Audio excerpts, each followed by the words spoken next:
Ces gens ont l'Évangile.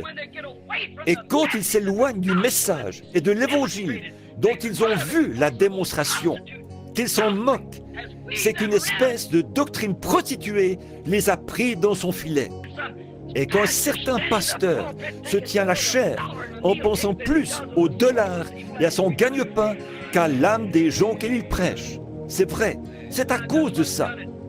Maintenant, elle tient le premier rang mondial. Vous vous souvenez, il n'y a pas longtemps, dans ce tabernacle, il y a environ 20 ans, j'ai prêché sur un sujet. Je vais vous montrer la déesse de l'Amérique.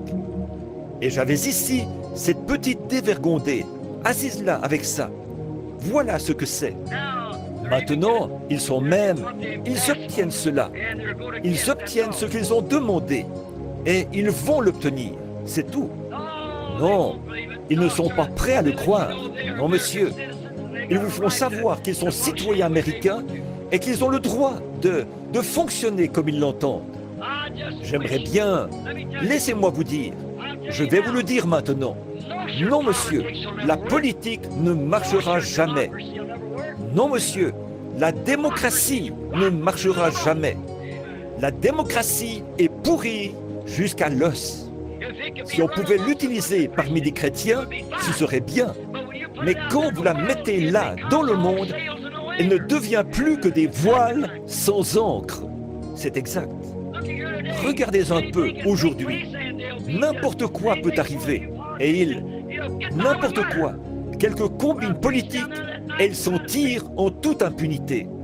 Quand j'ai prêché là-bas, ce certain soir, pour essayer de sauver la vie de ces deux jeunes, ils étaient tout ce qu'il y a de plus coupable.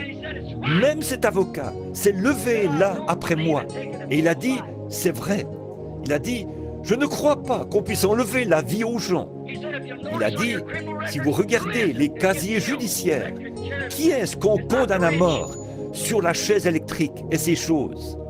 Ce ne sont pas les riches. Il a les moyens de se payer un avocat et de faire des arrangements malhonnêtes, des magouilles par ici et d'autres par là, et donner des pots de vin.